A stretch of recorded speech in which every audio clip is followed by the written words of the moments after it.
Charles Aznavour, icône de la musique française, a vécu une longue vie de près d'un siècle, où ses chansons émouvantes ont touché le cœur de millions de personnes, mais derrière le halo de gloire se cachait de profondes tristesses, le hantant comme une ombre.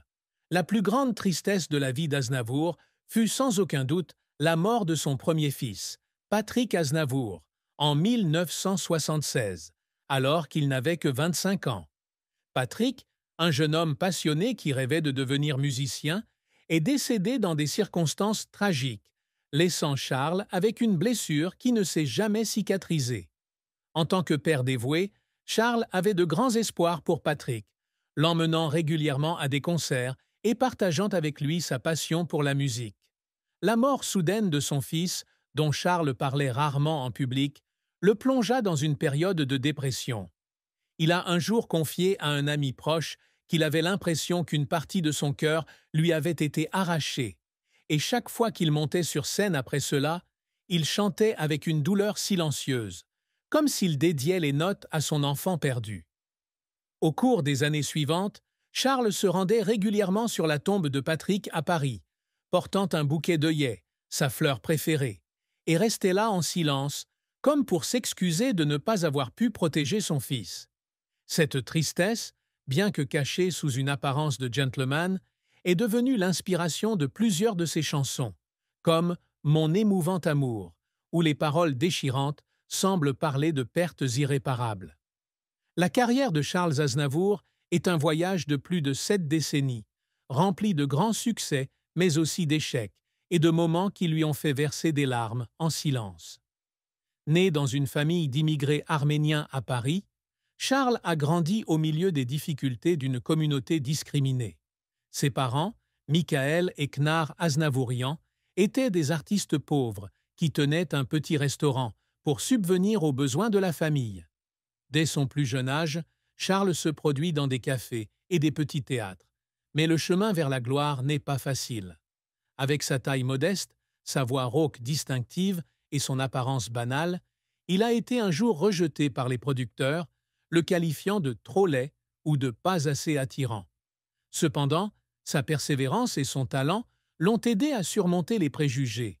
En 1946, il est découvert par Édith Piaf et invité à faire une tournée aux États-Unis, marquant un tournant majeur.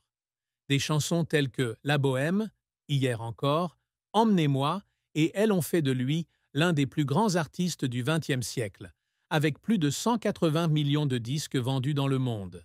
Il a écrit plus de 1000 chansons, traduites dans de nombreuses langues, de l'anglais à l'espagnol en passant par le japonais, et joué sur des scènes prestigieuses telles que Carnegie Hall et Olympia.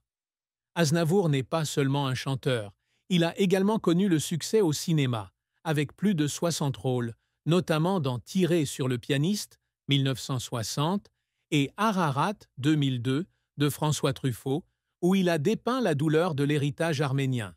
Cependant, sa carrière n'a pas toujours été facile. Dans ses premières années, il a dû faire face à l'indifférence du public et à de vives critiques. Lors d'une représentation à Paris en 1950, où il fut hué par le public, il pleura dans les coulisses, se demandant s'il devait arrêter. Des albums comme Charles Aznavour chante Charles Aznavour, 1953, passent d'abord inaperçus, le laissant travailler sans relâche, écrivant de la musique pour les autres afin de gagner sa vie. Même après sa popularité, il a eu du mal à percer sur le marché américain où le public n'a pas toujours adopté son style de chanson. Un jour, après un spectacle raté à Las Vegas dans les années 1970, il s'est assis seul dans sa chambre d'hôtel, écrivant des entrées de journal douloureuses, se demandant s'il avait la force de continuer. Les efforts pour rester pertinent dans un secteur en évolution rapide l'ont également épuisé. Alors qu'il prépare l'album Duos, 2008, où il chante avec des stars comme Sting et Céline Dion, il travaille sans relâche, malgré son âge, au point de tomber malade à cause du stress. Les larmes qu'il a versées à ces moments-là n'étaient pas seulement dues à la pression physique, mais aussi à la pression de toujours être parfait, de prouver qu'il était digne de l'amour du public. La fin de la vie de Charles fut triste avec la perte de son ami proche et collègue Édith Piaf en 1963. Piaf fut non seulement la personne qui découvrit son talent, mais aussi sa sœur spirituelle qui lui apprit à transformer la douleur en art. Leur relation, bien que parfois tendue en raison de la forte personnalité de Piaf, fut une grande source d'inspiration. Lorsque Piaf décède à l'âge de 47 ans, Charles se trouve aux États-Unis et ne peut assister aux funérailles. La nouvelle de sa mort lui est parvenue par téléphone, le laissant dévasté. Il a dit un jour qu'il était assis dans son appartement de New York, écoutant à nouveau « Non, je ne regrette rien » et pleurait comme un enfant, avec le sentiment d'avoir perdu une partie de lui-même. La disparition de Piaf n'était pas seulement une perte personnelle, mais aussi la fin d'une période brillante de sa carrière, au cours de laquelle ils ont conquis ensemble un public international. Au cours des dernières années, il chanta régulièrement « Hymne à l'amour » en hommage à Piaf, chaque note étant un hommage tardif. L'amour et le mariage de Charles Aznavour sont une histoire colorée, mais non dénuée de tristesse. Il s'est marié 3 fois, chaque mariage apportant ses propres leçons et cicatrices. Son premier mariage avec Micheline Rugel en 1946, alors qu'il était jeune et en difficulté dans sa carrière, s'est rapidement effondré en raison de pressions financières et de leur immaturité respective. Un second mariage avec Evelyne Plessis en 1956 donna naissance à 2 enfants, Seda et Charles, mais se termina également par un divorce en raison de différences irréconciliables. C'est son 3e mariage avec Ulla Torssell, un mannequin suédois, en 1967, qui lui apporte la stabilité. Ils ont eu 3 enfants, Katia, Misha et Nicolas, et Ulla est devenue un soutien solide, l'aidant à équilibrer carrière et famille. Cependant, même dans ce mariage heureux, Charles a dû faire face à la tristesse. La mort de Patrick, son fils issu de son premier mariage, l'a forcé, lui et Ulla, à traverser une période douloureuse ensemble, avec de longues nuits passées par Charles, assis dans le salon, tenant sa femme dans ses bras et pleurant d'impuissance. Sa célébrité a également apporté son lot de difficultés, avec des rumeurs de relations extra-conjugales au début de sa carrière, qui ont fait qu'Ulla souffrait d'une suspicion silencieuse. Charles a admis un jour qu'il n'était pas le mari parfait et que les longues absences de la maison en tournée lui laissaient une angoisse persistante. Un jour, alors qu'il revenait d'un voyage au Japon, il trouva une lettre d'Ulla, dans laquelle elle écrivait qu'elle l'aimait, mais qu'elle se sentait parfois seule.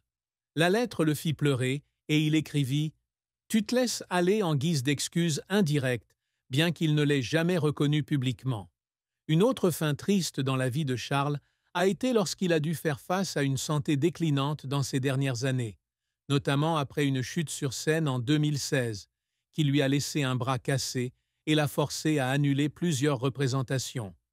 À 90 ans, il brûle toujours de passion, se produisant partout dans le monde, de la Russie au Brésil, mais son corps ne peut plus suivre son cœur. Cet accident, bien que sans gravité, était un avertissement que le temps passait. Allongé à l'hôpital, il se remémorait sa vie, des jours difficiles à Paris, aux scènes brillantes, et ressentait une profonde tristesse à l'idée qu'il n'aurait peut-être pas la force de continuer à chanter. Il a un jour confié à sa fille Katia qu'il n'avait pas peur de la mort, mais qu'il avait peur de ne pas pouvoir terminer les chansons inachevées dans son esprit. Cet événement, bien qu'il l'ait caché avec un sourire optimiste devant la presse, a inquiété sa famille. Katia a dit que c'était la première fois qu'elle voyait son père faible, plus l'homme invincible qu'elle avait toujours admiré. Sa mort en 2018, à l'âge de 94 ans, bien que naturelle dans la vie, fut néanmoins une triste fin pour ceux qui l'aimaient, puisqu'il s'est éteint dans son sommeil à son domicile de Mouriès, laissant derrière lui un grand héritage musical, mais aussi un vide incompressible. Les réalisations que Charles Aznavour a toujours recherchées ne se limitent pas aux récompenses ou à la célébrité, mais résident également dans le fait qu'il a vécu fidèle à lui-même et apporté du réconfort à des millions de personnes grâce à la musique. Avec plus de 1200 chansons à son actif, on l'a surnommé le Frank Sinatra français, mais il est bien plus que cela. un artiste mondial qui chante l'amour, la perte et l'espoir avec une sincérité rare. Il a reçu de nombreuses distinctions, de la Légion d'honneur française à l'Ordre d'honneur arménien, et a été honoré d'une étoile sur le Hollywood Walk of Fame en 2017.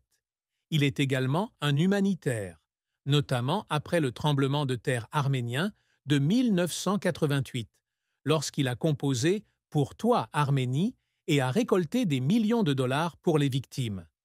Mais pour Charles, la plus grande réussite a été de surmonter les préjugés sur son apparence, son origine et sa voix pour devenir une icône.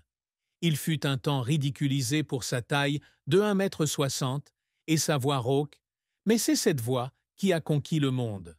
Pour y parvenir, il a dû faire de grands sacrifices.